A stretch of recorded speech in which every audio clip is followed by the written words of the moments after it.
ঘটনার বিবরণে জানা যায়, বাংলাদেশ চিটাগাং থেকে রাজীব কুমার দে এবং ওনার স্ত্রী মনীষা চৌধুরী আগরতলা আখাউড়া রোড দিয়ে চিকিৎসার জন্য ভারতে আসেন।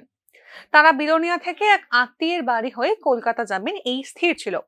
উদয়পুরের রমেশ চৌমুহনী এলাকা থেকে বিলোনিয়া যাওয়ার জন্য একটি ইকো গাড়িতে ওঠেন তারা। তবে মাঝ রাস্তাতেই ঘাড় ধাক্কা দিয়ে তাদের গাড়ি থেকে নামিয়ে দেন চালক। এর পাশাপাশি মনীষা দেবীর ব্যাগে থাকা $200, বাংলাদেশের 10,000 টাকা ও 30,000 ভারতীয় টাকা ছিনতাই করে পালিয়ে যান গাড়ির চালক।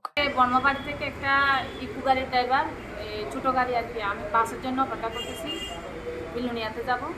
তো বিলুনিয়াতে যাওয়ার জন্য ওই ইকো গাড়ির ড্রাইভার এসে আমাকে ডেকে নিয়ে গেছে, বলে যে আপনাদেরকে ওখানে বিলুনিয়া নিয়ে যাওয়া হবে। আমাদেরকে বন করে নিয়ে নামাই দিছে।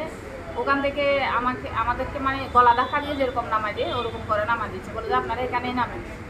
তো আমার ভাড়াটা কিন্তু আগে নেওয়া ছিল 50 টাকা করে, লোকাল ভাড়া নেবে বলছে। আমার হাতে ওই 100 টাকাটাই ছিল। আর আমি যখন গাড়িতে ছিলাম ওই অবস্থায় আমি ফোন করে বলতেছি, ও দাদাকে ফোন করে বলতেছি, আমাদেরকে তো বন্ধ করে নামা দিছে, আমরা এখন ঘুরতে যাবো। ওদের ওখান থেকে মোটর স্ট্যান্ডে চলে আসো। তো আমি ড্রাইভারকে বলতেছি মোটর স্ট্যান্ড তো চিনি না, বলে যে এয়ারপোর্টে তাড়াতাড়ি ওঠেন। আমাদেরকে ধাক্কা দিয়ে নামা দিচ্ছে, দুর্ব্যবহার করতেছে। কে ধাক্কা দিয়ে নামাইছে? ওই যে ড্রাইভার, ইকুর ড্রাইভারটা ধাক্কা দিয়ে যেরকম করেন দুর্ব্যবহার করে আমাদেরকে, মানে ওরকম করে নামা দিচ্ছে ওখানে।